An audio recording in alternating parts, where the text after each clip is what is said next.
And we are live. Welcome back to the LOOPCast. Happy Feast of the Immaculate Conception today. Today you get two Toms. You get Tom Pogasic and you get Festive Tom, Tom McCluskey, Swamp Tom, Tinfoil Tom, and Josh, of course, fearless leader of the airwaves, Josh Mercer. How are we feeling today, guys? It's a beautiful day, feast day. Who doesn't love it? It's our country's patroness, so it's a beautiful thing.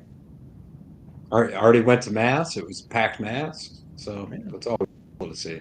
Yeah, we had hit the early one today. Had to get up extra early, but makes you feel good about it. Not that my toddler was I well should. behaved, but Hey, maybe I should throw a little Immaculate Conception Feast Day trivia question in. I don't know if we have anyone working the chat that could throw in a question today. Can they do that or no? wait, what? Oh yeah, Rosie can. I don't know if she was here today because I know she had something going on with her school today. But anyway, so which major U.S. river was once named River the Immaculate? Is it the Ohio River, the Mississippi River, or the Potomac? Which one of those three? So we could let it, if you already know the answer or whatever, yeah, we just kick that to the chat. That'll be their little Well, hey, feast day quiz. you know what I'll do while the chat mulls on that question is we have a sponsor today, and it is Holy Heroes. There's a surprising runaway bestseller from Holy Heroes this Christmas. It's Patrick Madrid's newest book, Inquisition.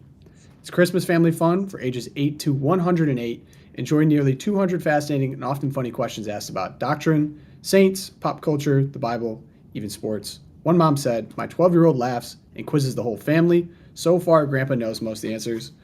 Josh would quiz the whole. I mean, Josh is quizzing the whole podcast right now, so this feels Let's very go. appropriate. He could write the book. He could write the sequel. Yeah, watch out, Holy Heroes. We might do our own. It's also being used for RCIA classes in some parishes. That's because each question has thorough, in-depth answers, which prompt conversation and conversations for both the curious Catholic and Catholic curious. Makes a great Christmas gift for a priest or deacon, think homily material, the fun fact son or nephew, a spouse or parent who says they don't need anything. And I can, that's relatable. Thousands were purchased last summer, and now it's selling again like tickets for Noah's Ark when it's raining. Here's an idea. Grab enough copies of Inquisition at holyheroes.com to complete your Christmas shopping. Holyheroes.com, helping you bring the joy of the faith to your family. You can find that at holyheroes.com. Thanks so much for sponsoring the episode. So, do we have any answers on the trivia? No, we have a few people have weighed in on the chat. My good friend Jan was saying Potomac, and then we got several people saying Mississippi. No one biting on Ohio. That's interesting. Is that the answer? No, actually, the correct answer is the Mississippi River. I believe it was Father Jacques Marquette who christened it River of the Immaculate. Tom, without looking, can you spell Mississippi? Mississippi. Well done. Well done, Tom. I get the easy ones. Now, Josh, spell cat. Yeah. Right. All right. Well, for today's episode, we had a lot happen over the weekend. It's going to be a little bit of a year in review, but of course, episode title today, we had a big event happen in France. We had the Notre Dame Cathedral in Paris reopen after the fire 5 years ago now, I believe. And I am happy to report they were remarkably faithful to the original. And so this is just a great excuse to look at some. By the way, the Oracle predicted that, by the way. People thought that I was crazy, but I said back, it's so easy to be a cynic, but I said 5 years ago, they are going to build it almost exactly like it was.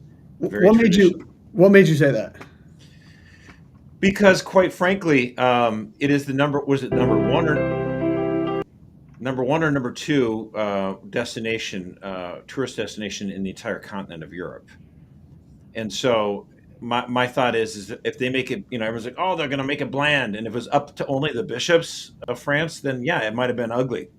But the fact of the matter is, this was an important landmark for the country itself. And the French politicians realized we need to make sure that this is, like it was, because we want millions of visitors to see it every year. And the thing is, sometimes you get the right result, not because of people saying, yeah, we should build this because we love God and the highest and best reason. That would be the best reason. Build it back build it traditional because we want to glorify God. That's the best answer. Okay? But it's better that they built it back beautifully, if for no other reason, to get people coming back and visiting again. Sometimes people get cornered into virtue. They do the right thing, maybe not for the most obviously awesomest and truest pious reasons, but they do the right thing anyway. So it's better that they do that than to have some sort of Spirit of Vatican II and make it look like garbage. Well, the French did choose their investments. I'm not sure if you saw. Yeah, I mean, we're going to let that one roll. That was pretty ugly. Tom, any thoughts? One, I wish I knew Josh, or I wish the Loopcast existed back then, because I was one of the cynics thinking that way. And your description of sometimes people are forced into virtue, you just described DC politics, I think, in like It's the only way 30 anything good seconds. gets done there. So sometimes they scratch their heads like, we did what? Yes. Well, I mean, this is what Michael Brandon Doherty over at National Review said. He said the swift rebuilding of Notre Dame and its overall adherence to tradition is a miracle, enabled by the French dispensing regulations. Sadly and strangely, but thankfully, the state was more a traditionalist custodian of this than I would expect the modern church to be. And I have to agree with them. Yeah, pigs are epic. And Josh, you shared actually over the weekend an article from David Marcus about Trump going. So where this intersects with politics here is many world leaders were there in attendance, including Donald J. Trump, who president-elect, not actually the president right now. Joe Biden did not. But the president of the United States, Jill Biden, was there. Yeah. Dr. Jill Biden. President Dr. Jill Biden. And she was like, in all the pictures, she was like so chummy and smiling and like adoring of Donald Trump, who she voted for, apparently. Did you see the Trump True Social thing? I think he had, I don't know if it's a real cologne or a fake cologne, but he was like, posted the picture of Joe Biden looking at him and was like, oh, if you want women to look at you like this, buy the Fight cologne. And it was a picture. That's pretty funny.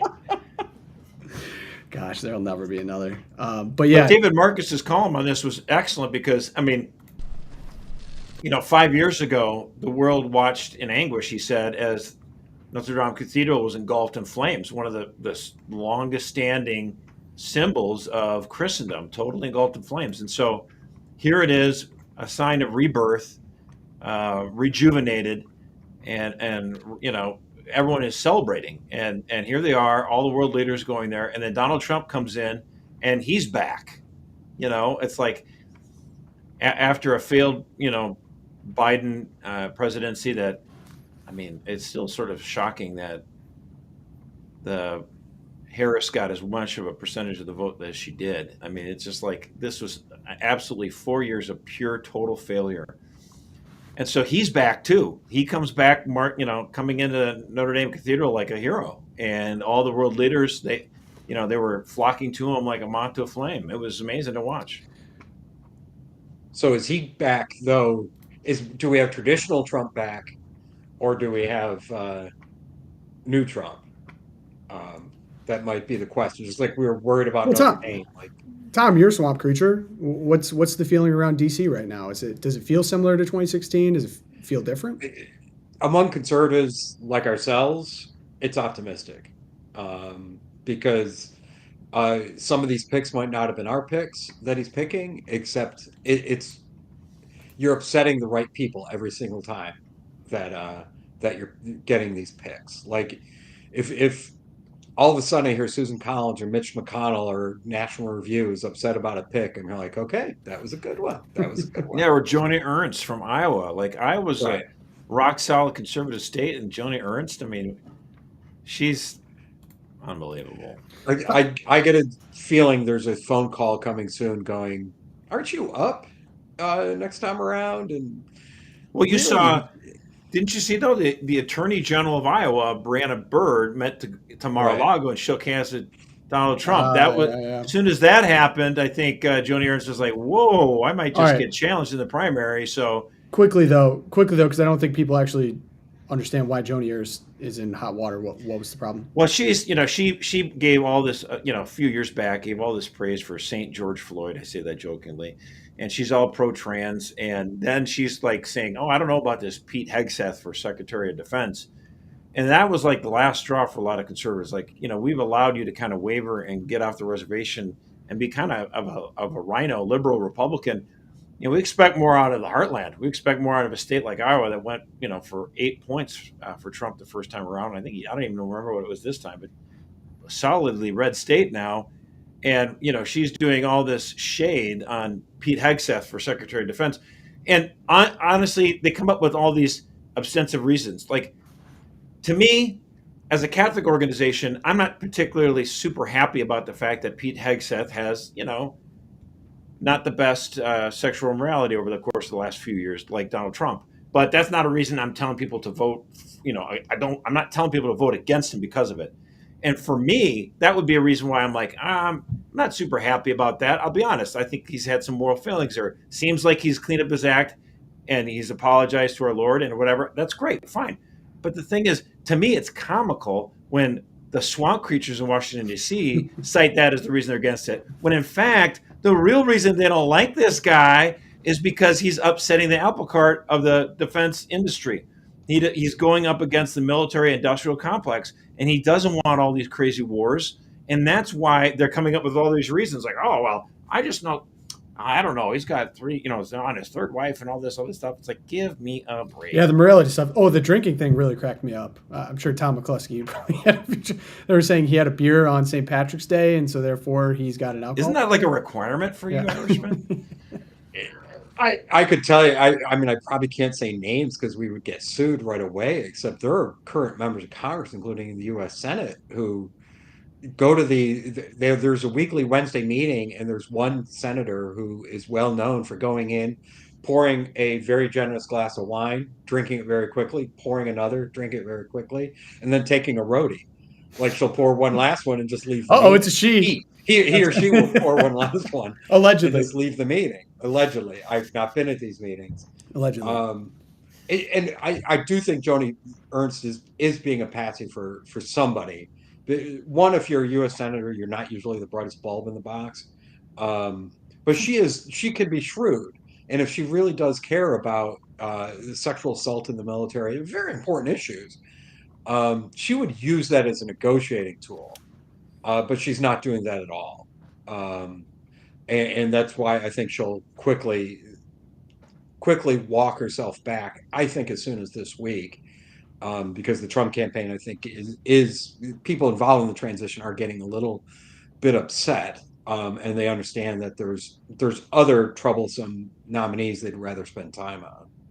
Well, and again, I guess Senator Tommy Tuberville made the point: the total number of Democratic senators that voted against all of Joe Biden's his cabinet picks the last time. You can tally up all the no votes from all the senators for all the cabinet posts, big fat 0. And so, to me, if the senators are like, yeah, maybe Matt Gaetz wasn't the best idea, and you get someone better, Pam Bondi is better for Attorney General. But overall, this idea that, well, I don't know on every one of these picks, and you're going to vote, no on several of them. It's like, really? That was the point that I think it was Tommy Tuberville that made, that he goes like, look, first of all, the Democrats never voted against any of their nominees ever, and we're just going to shoot ourselves in the foot every time. And then the other thing is Donald Trump won 7 out of the 7 swing states. And then you look at the GOP when they're Senate candidates, and we only won 1 of the 7 swing states, And so it's like, maybe we just need to learn a little bit and understand that Donald Trump is the one that does have a better pulse on the American people, and to give them a little leeway. To me, it's like, what are you worried that one of these cabinet posts aren't going to be awesome, that they're not going to be like right from Mount Olympus and be like the best secretary of whatever from since when? How could they be worse than Pete Buttigieg at the Department of Transportation? Honestly, how could they be worse than the criminals like Merrick Garland and Alejandro Mayorkas? Those guys deserve bracelets as they leave office. In other words, handcuffs. They should be and how many Republicans voted for them?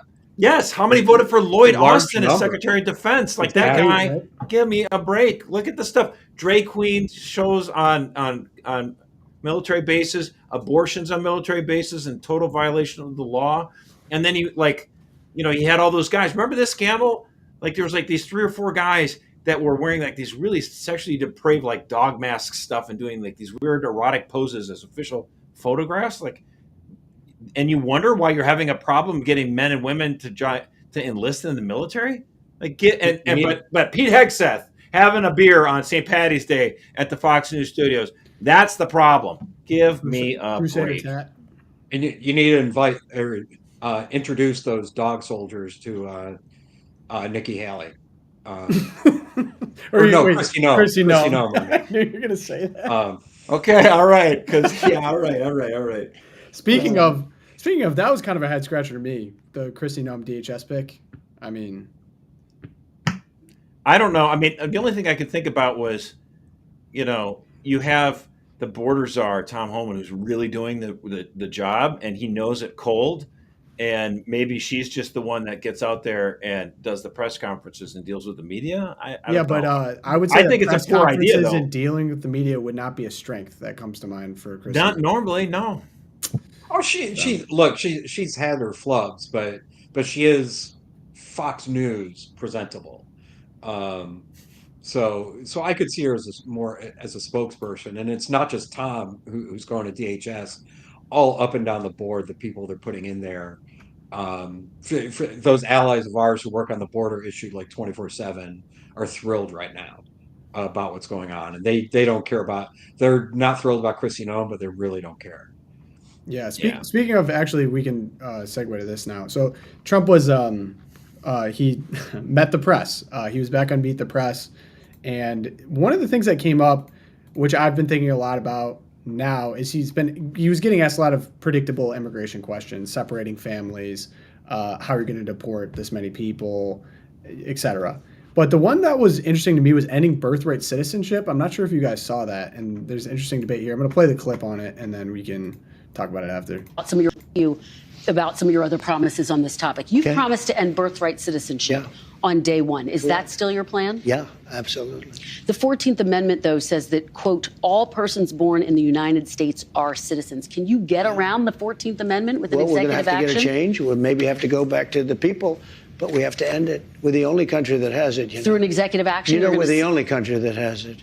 Do you know, if somebody sets a foot, just a foot, 1 foot, you don't need two, on our land, congratulations, you are now a citizen of the United States of America. Yes, we're going to end that because it's ridiculous. Through executive action?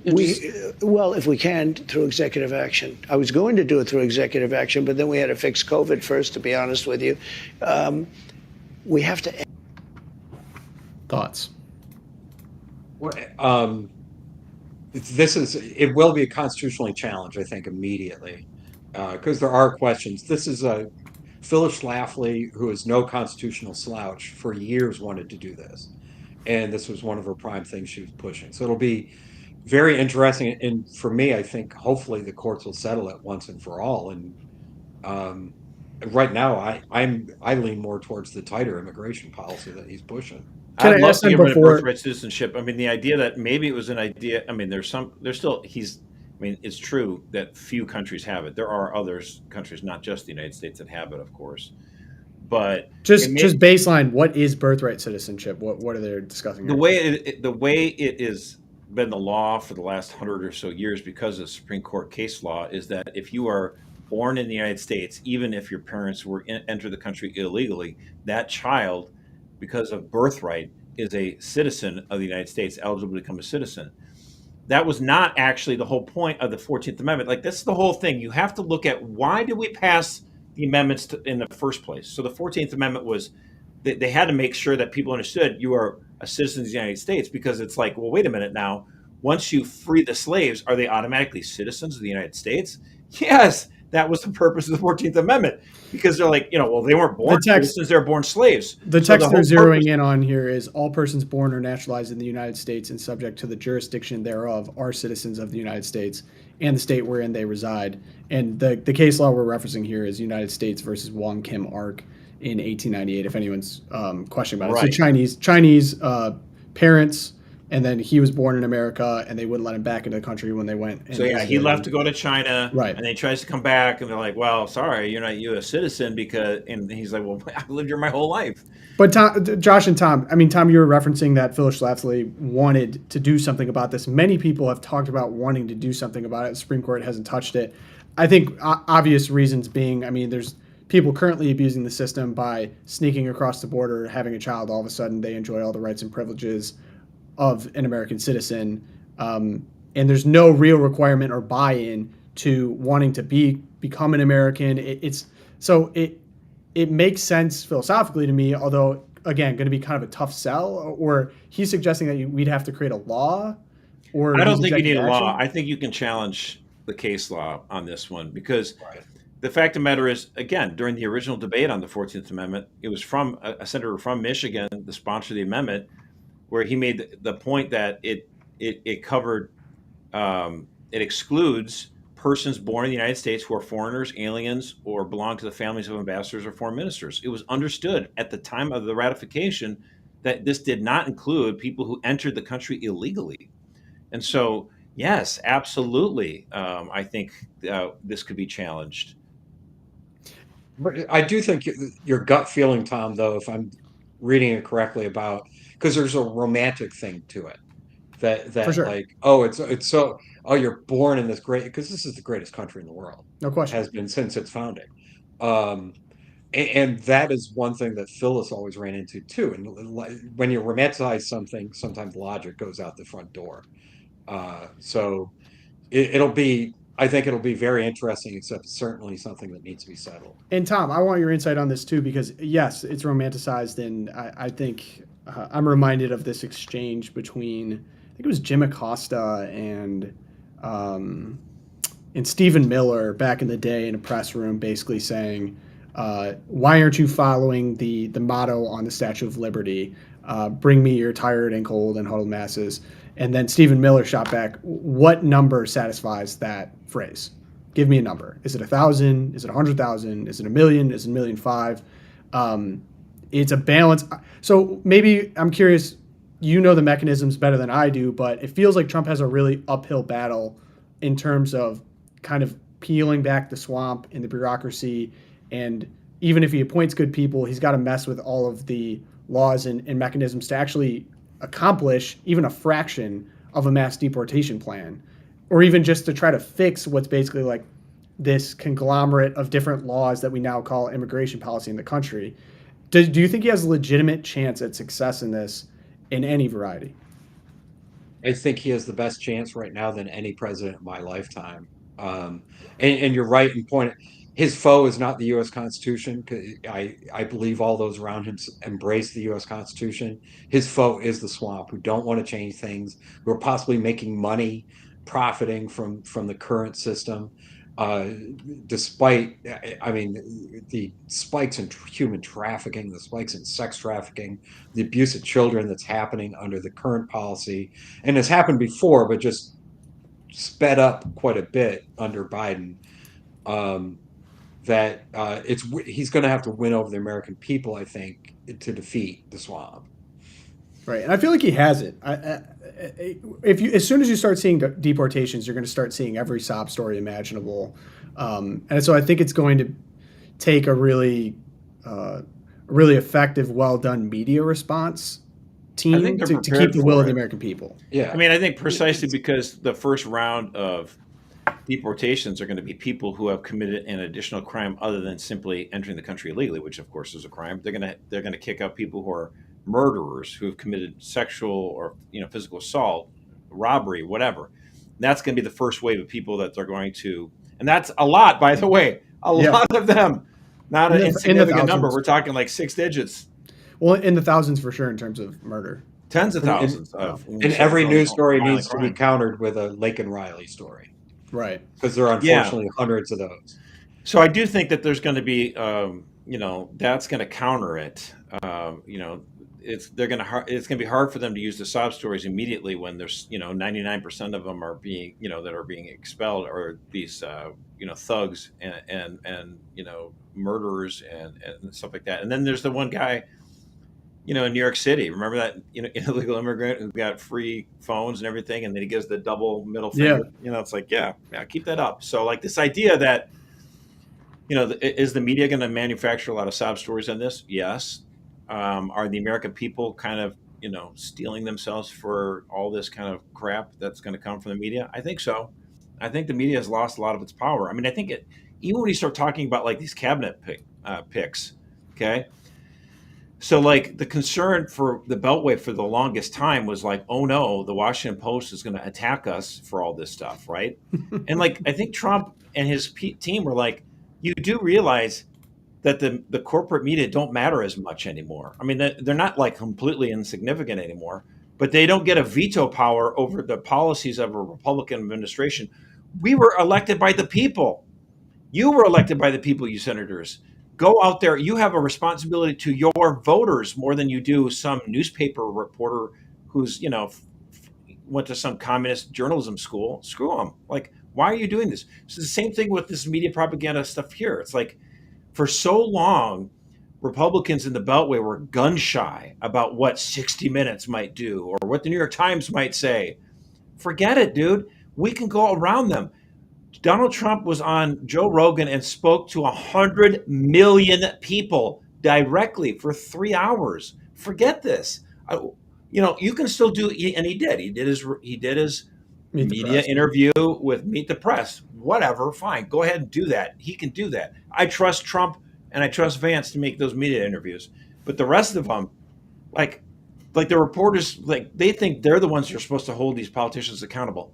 No, that's our job as the voters. Thank you very much. Give me a break. So, on to the next subject. Over the weekend as well, we have a new regime change in Syria, and definitely applies to domestic politics in that it feels like the incoming administration definitely has a different attitude towards the conflict than the current. I grabbed, as for reference, a tweet from J.D. Vance and then response from Biden. Pretty different. Fall of Syrian regime marks dramatic turn for Middle East, raises concerns for Christians, of course. So I feel like it's necessary here to give a little bit of background for people who are not experts in Syria. I know that I'm not, but just went and did some research. So essentially, and I can show a little bit on the map, here's Syria. And we have two forces. We have the rebels, and then we have Assad, which has been the regime. His family's run Syria since the 1970 coup. And he's been ran out of town. He just actually fled to Russia, and the rebels have taken Damascus. Some people, the Biden administration being one of them, are cheering this as a successful regime change. They were not huge fans of Assad. Very much not a very good guy. I don't know if I see a good guy in either situation. But the main rebel group, there aren't good guys. They're bad guys, and they're worse guys. That's what that is. Right. Hayat Tahrir al-Sham, or HTS, as I'm going to refer to them, is the rebel group, and they are led by someone currently on the terror watch list. And I think we have a bounty on his head, Abu Muhammad al-Jolani. And this is first time in 13 years there was a civil war that fractured the country. We get regime change now. He takes over. HTS is another Islamic faction, actually a breakoff from Al-Qaeda. And what makes people nervous here, especially when it comes to Christians, is similar to ISIS with Afghanistan when they took over and they kind of made some promises like, hey, we're going to be democratic, we're going to be a will of the people. And then they pretty much immediately turned around, threw everyone in hijabs, and then started killing Christians. This group is not very friendly to Christians. And so we have more unrest in the region. I bring this up as this is very much my policy, and it's great to see this kind of represented at the top by the new regime. As President Trump said, this is not our fight, and we should stay out of it. Aside from that, opinions like below make me nervous. The last time this guy was celebrating events in Syria, we saw the mass slaughter of Christians in a refugee crisis that destabilized Europe. This is J.D. Vance referring to a tweet. Syria is free, the rebels won, the people liberated themselves from tyranny. Freedom won, Russia, Iran, Hezbollah, and Assad lost. Historic. The road ahead for Syria won't be easy, but it will be better than the past. The world should celebrate Syria's liberation, help it succeed. It's interesting too, though, like with all the unrest in the Middle East, you would think Christendom, the countries, of course, of Western Europe, if they allowed migrants to come from that part of the world, instead of taking in Islamicists who want to kill you, like what the number one birth name in the United Kingdom for the last 10 Muhammad. years. Yeah, Muhammad. Yeah, that's going to go great, by the way. That's actually the kind of the point with the cathedral in Paris, Notre Dame. Like, if you don't change things, guys, in 40 years, that's going to be a mosque anyway.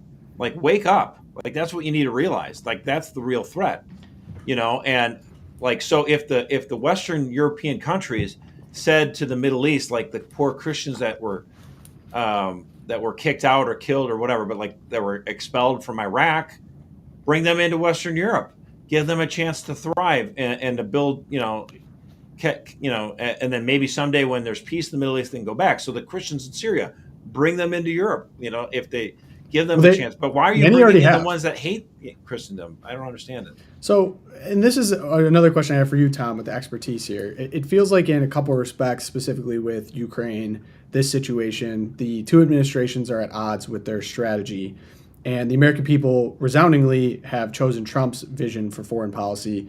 And yet it feels like the current administration is trying to essentially max out their credit card, like try to send as much money abroad, try to be as aggressive abroad as possible in order to sabotage Trump. Would you say that's an accurate statement, or is that just kind of dramatized?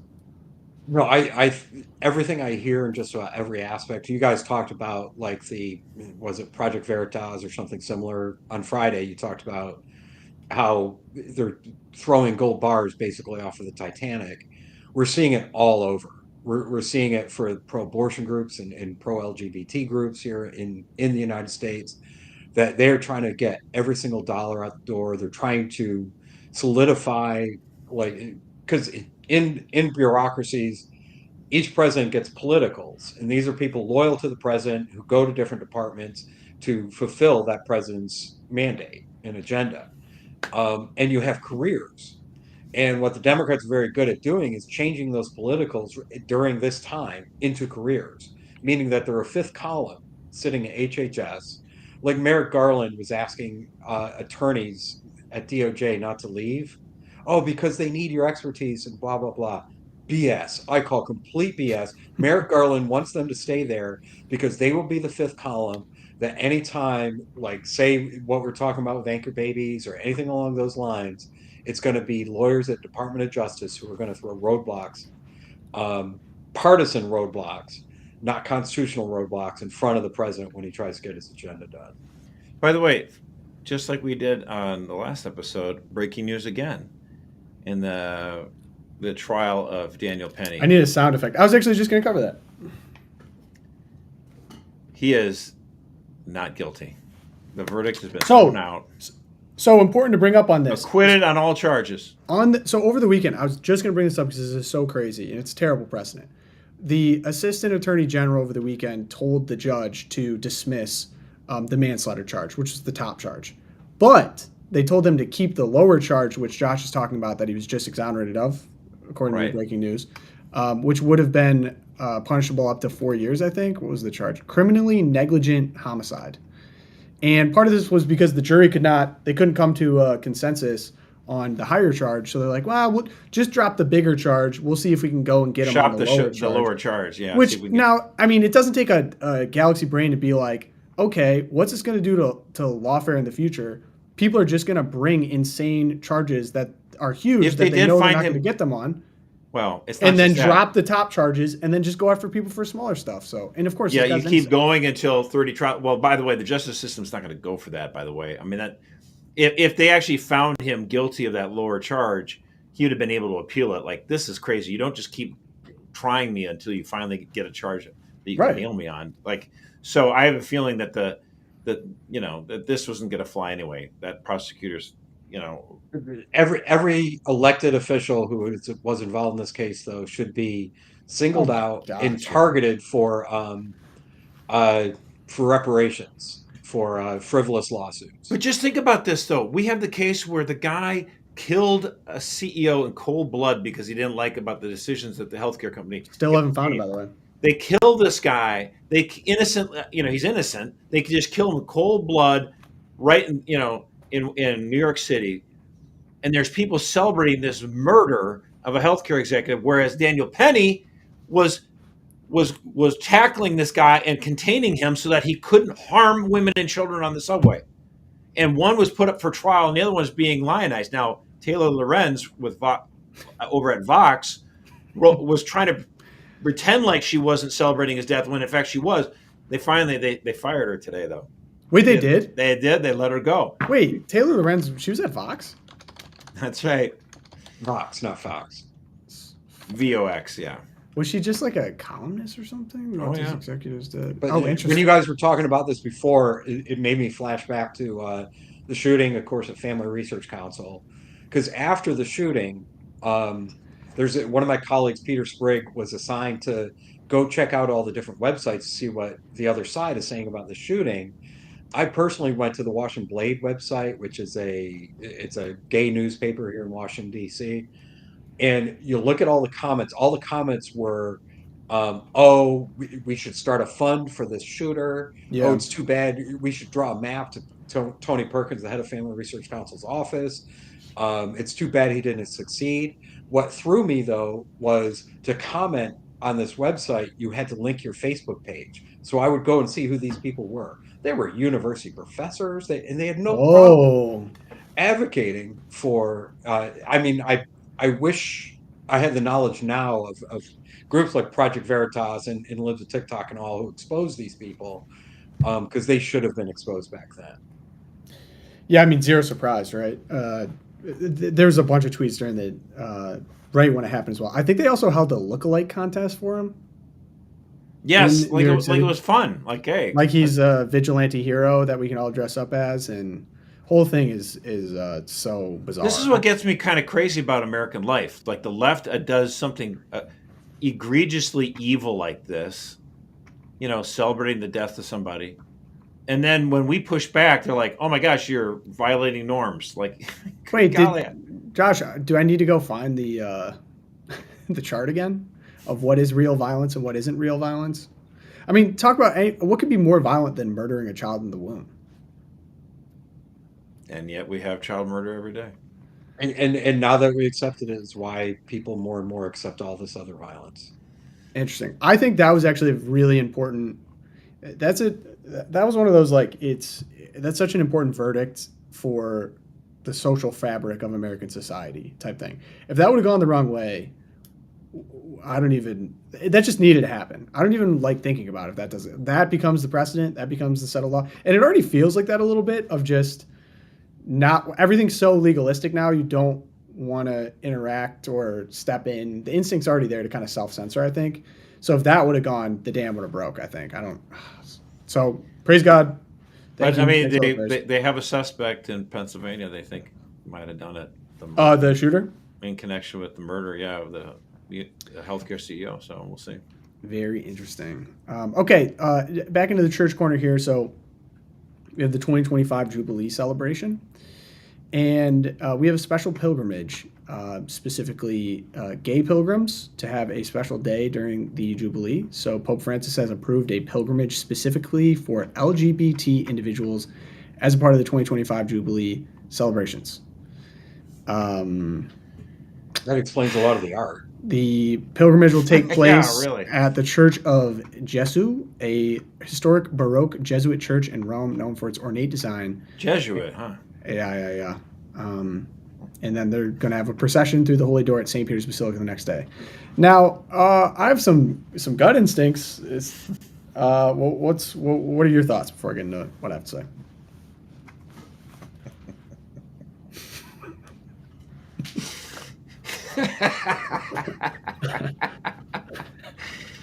Oh, you have to laugh. I mean, it's like, what else can you do for your sanity? Like, why would we celebrate this garbage? This is like unbelievable to me. You have to laugh.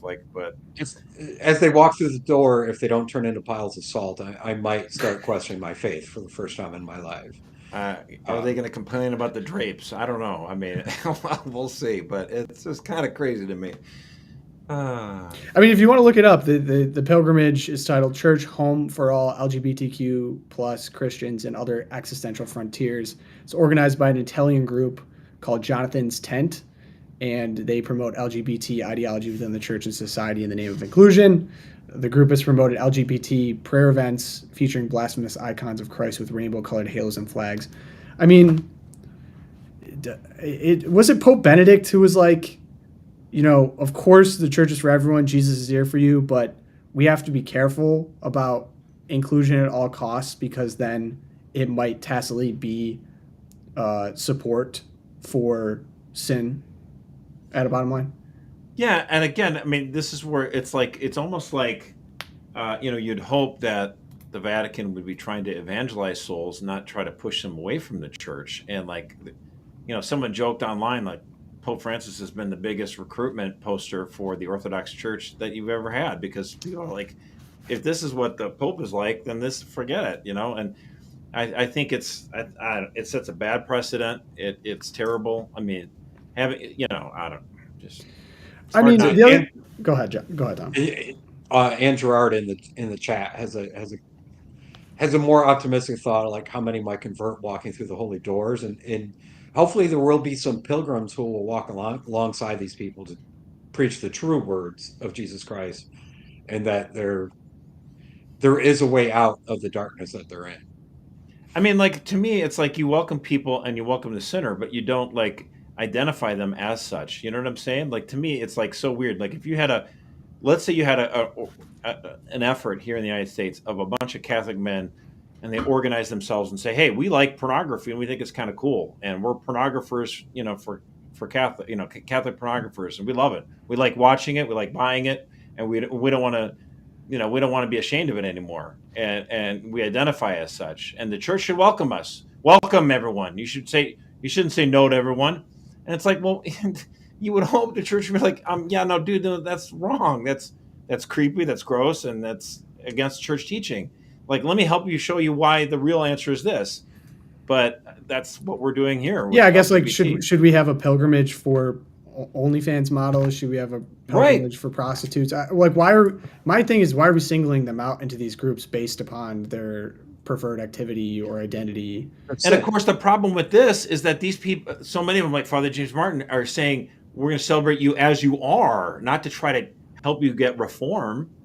That's the biggest problem with it. Most of these people who are calling for LGBT Catholics, they don't find anything wrong with sex between people of the same, sex. They don't think that's wrong. Well, of course. They don't think it's wrong to mutilate your body and pretend to be a different person. No, I want to bring up Tony in the chat. I mean, I think this is a reasonable question, and it's on my mind as well. This is controversial, but I have to ask a key question. Does God love them? If yes, we must find ways to minister to them while not approving their sin.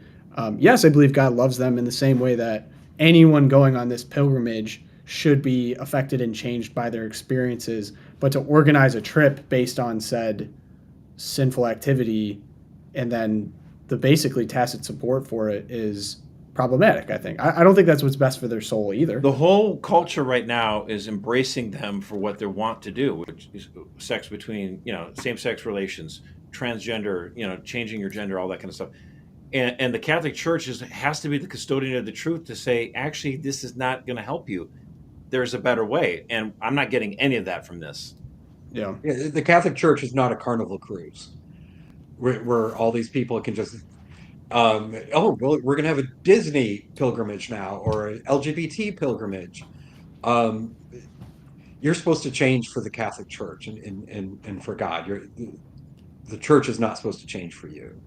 Well, it's like God loves you as you are, but he loves you so much he wants you to be better than what you are. He wants you to join him in heaven. Well, God loves you and wants you to. Jesus loves you and wants you to change, to leave changed, and that's for anyone, regardless of sex. That's for me. That's for you. Absolutely. Ironically, by sectioning it, you're taking away the central message of Christianity: is that anyone from anywhere should come as they are. And then leave changed in the truth, leave changed in Jesus. The message that John the Baptist screamed to repent, that's for all of us. Absolutely. Right. Okay, and then I have a question before we get into the Twilight Zone here. And yeah, it'd be nice to have Erica for some of this. But question, I need some help with a family situation that has arisen. My sister-in-law and her husband were raised Catholic, but years ago left the church. My sister-in-law is spiritual, quote unquote, meaning she believes there is a God. and that's the extent of her faith. Her husband had a rough childhood, actively hates the Catholic Church and anything to do with religion. They have 2 boys, neither of whom have been baptized. Their oldest has, within the past year, been expressing interest in the Catholic Church. He's talking about religion and even asked his father to take him to tour a local cathedral. They live in Germany right now. He also called my mother-in-law to ask her if he could go to Christmas Mass with her. My mother-in-law is so excited and happy. She says it's a Christmas miracle. She and I discussed the best way to go about fostering faith in a 12-year-old boy who has no concept of God nor any understanding of faith and religion. He is truly tabula rasa. Can you or Josh or Erica or Festive Tom give some suggestions on books I could give him, or videos or podcasts I can encourage him to watch and listen to that would begin to provide him with a foundational understanding of God, faith, and the Catholic Church? Well, I mean, we're starting video. I'm sorry, the glitch there. Yeah, I mean, in terms of, I think one of the best people to listen to right now, go on to YouTube and Father Mike Schmidt. How do I say his name now? Father Mike Schmitz. Schmitz, right? Okay, he's phenomenal. He's so well. I think, especially young people would love what he has to say too, because he's got that ministry with college kids or whatever. But I think even 11-year-olds, 12-year-olds would be able to learn so much from him. I think he's got so much to say, and he has a great grasp of how to explain things in a way he can break down very easily for people. But he also just has a beautiful enthusiasm for the faith, and so he's absolutely one of our best ambassadors. I would recommend listening to him. He's on YouTube a ton. You can also do his Bible in a Year thing too as well. So yeah, And wasn't Bishop Barron, before he became a bishop, he was pretty outspoken too. He was very articulate, I think, on the Catholic teachings. I don't know if Scott Hahn is proper for a 12-year-old. Well, yeah. I mean, I just think the 12-year-old, give him the visuals would be nice. So if you did Bishop Barron's Catholicism series, that would be another thing for them, just because you just learn the richness of the faith, and he's traveling all around the world. I think that would be another one to share. Absolutely. Someone brings up a good point too. Even like Chronicles of Narnia, or kind of it's implicitly Catholic, even at sometimes explicitly Catholic, but finding stories in literature that actually bring you along the journey, even if it's not explicit theology, I think could be extremely helpful. Absolutely. The Narnia series is definitely one I recommend. And I do think among Catholic homeschooling groups, and this is where Erica would know much better, they have study guides that go along with them. That when it's not as explicit, that help you understand the parallels, I think, within the Chronicles, that trying to find those might be helpful as well. Yeah, and I wonder if 12 years old, I'm not sure, but I think that at least for my generation, Pints with Aquinas, I know that I'm like 20s now, but because you've seen how successful the Rogan model has been of just long form conversations with people from different stripes, and Pints with Aquinas has a lot of some really deep theological discussions, some very surface level conversion stories, kind of everything in between. So I think if you wanted to introduce him to that, and he caught on with some of those episodes too, I think that'd be great. I think Matt Fradd is great. I'd recommend him. And if being an example yourself, I probably shouldn't say, I had a niece and nephew who were not baptized in the Catholic Church, even though my sister, their mother was, and that marriage failed. And so there was a neighbor of theirs who was Catholic who was helping out. The couple were helping out my sister as she was struggling and recently divorced. And my nephew goes, I want to start going to church with them on Sunday. And my sister was like, you know what? That is great. And my sister now currently works for a Catholic church in where she lives. And my sister goes, that's a great idea. We're going to do that. And my niece at the time was like, no, I don't want to go. Wah, wah, wah, I don't want to go. A year later, she was baptized and confirmed into the Catholic Church. So what was the flip then? I think it was, one was, here you had this neighbor who was living by example. And so finally a male role model for my nephew to look up to.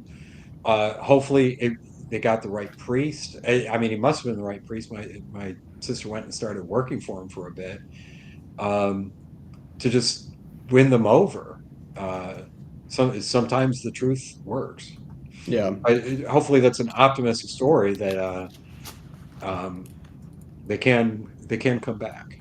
Yeah, and for the person, I believe it's Laura, or just anyone who's curious for good suggestions. We have a ton of people suggesting different things in the chat here on YouTube. We do it live Monday, Wednesday, Friday at 11 a.m. Eastern. But even if you want to go to the YouTube, you have a chat replay that you can look through with a lot of good suggestions. Thank you all to the chat for the suggestions. And if anybody on the chat knows my sister, please do not tell her I told us. Hey, it'll be our little secret. But yeah, I think because, and this is why Eric would be good, because she's so intellectual and well-read and a great teacher. As opposed to Josh and I. As opposed to Josh and Festive Tom and Normal Eat Tom. raw meat. Yeah, work out, pray the rosary, eat raw meat would be my suggestion. But I actually do think, Tom, to that point, and maybe if you yourself aren't as intellectually inclined or need to go, because some people's conversions are really intellectual like that. They read the Summa, they need to hear all the arguments, they need to debate it out. But I maybe would even argue more people are more convinced by lifestyle, virtue, and beauty.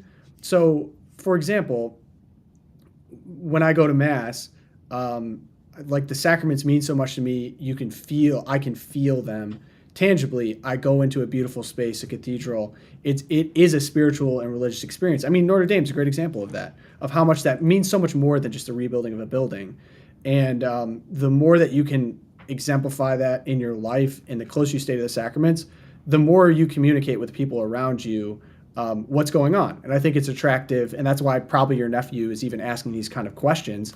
And so to just continue to yourself stay close to the sacraments, live a good lifestyle. You don't have to be overly preachy, but I think that attractiveness is just good enough basically for an invitation at that point. And so you don't, maybe what I'm saying here is you don't have to be over the top professor. You don't need to know all the things. You don't need to know all the doctrine. Just be welcoming, live a good life, and welcome that 12-year-old in. I think to Tom's example, that works. So go ahead, Tom. We've covered this. I want to be good on time here for you. Okay, Tom, Josh, Twilight Zone. I'm going to do one real quick first before the one I posted in there. So for the city of Baton Rouge, for just 20 of the last 160 years have had a Republican as mayor. So it doesn't happen often.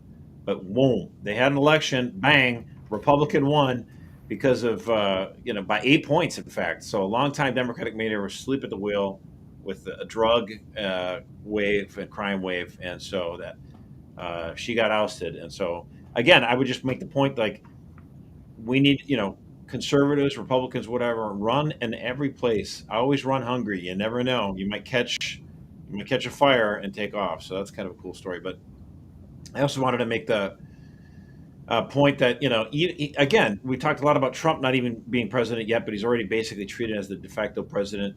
And also J.D. Vance, he's vice president-elect, and he will soon be our vice president. And this is what I voted for. I love this guy. Here he is in North Carolina meeting with the hurricane victims. Things you want people in this area to see change under your administration that starts in January? Well, I think, one, hopefully it doesn't take 45 days for this to happen. But as I mentioned earlier, Tom and Ted have explicitly asked the Biden administration to grant the FEMA waiver that would allow mobile homes to come back to this area, that would actually give people some short and maybe some medium-term housing. I mean, Tom and Ted are welcome to talk about that if they want to say more. I hope it doesn't take 45 days, but if, God forbid, it takes 45 days, that's something that is going to change immediately under President Trump's leadership. Think about it. The argument here is that you can't allow people to put mobile homes in a floodplain in an area that has the risk of flood damage. Well, that's pretty much this entire area, an area of the state of Massachusetts. If you don't grant a waiver, you're effectively telling people they've got to move hundreds of miles away and do it 2 weeks before Christmas. It's ridiculous, it's atrocious, and we need a government that responds quickly to the needs of its citizens. So much of the frustration at FEMA, at everybody else, it's not malice. I don't believe that the officials of the Biden administration are intentionally doing bad things, but it's bureaucratic red tape, it's slowness, it's a bureaucracy that is moving at the speed of a glacier when what you need is people to respond to the concerns of the people of Western North Carolina. I love that guy.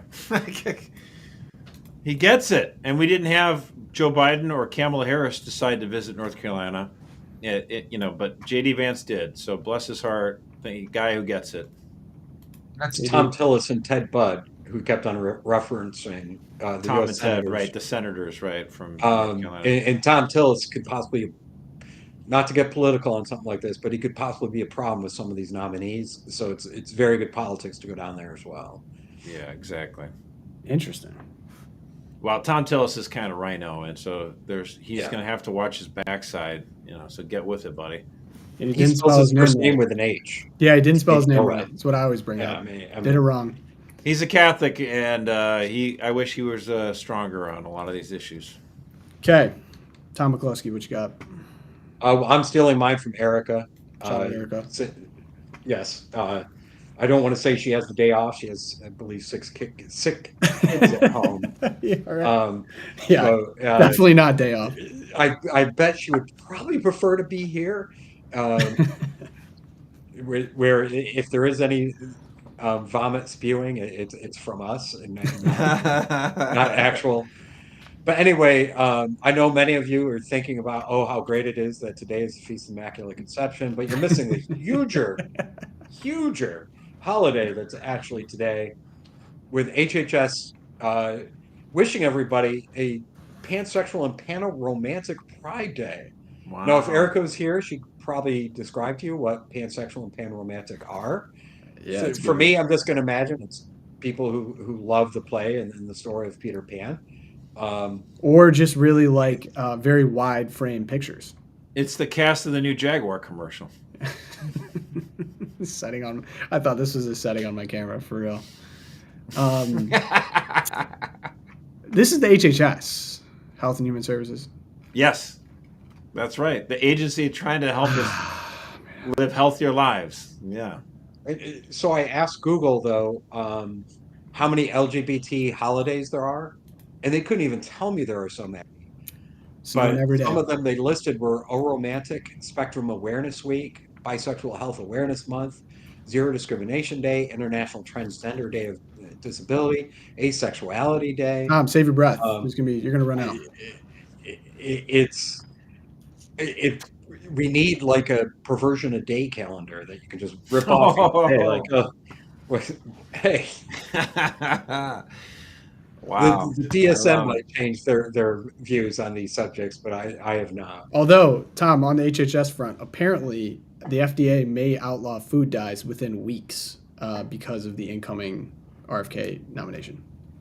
This new administration cannot start soon enough. I was at my church's St. Nicholas Festival yesterday and ran into some people who currently work at HHS, and I hope they stay because they're us. Yeah. And they're just like, here's how you get rid of about 70% of the workforce.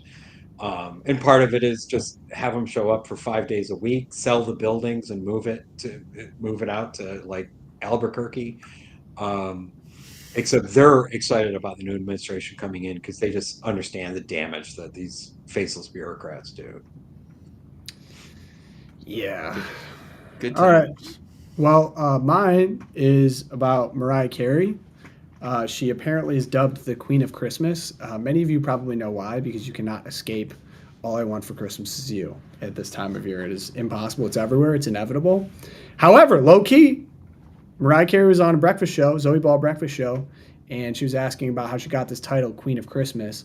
And she said, that was other people. I just want to humbly say that I don't consider myself that. I'm someone that loves Christmas and happened to be blessed to write All I Want for Christmas Is You and a lot of other Christmas songs. But let's face it, everyone's faith is what it is. But to me, Mary is the Queen of Christmas.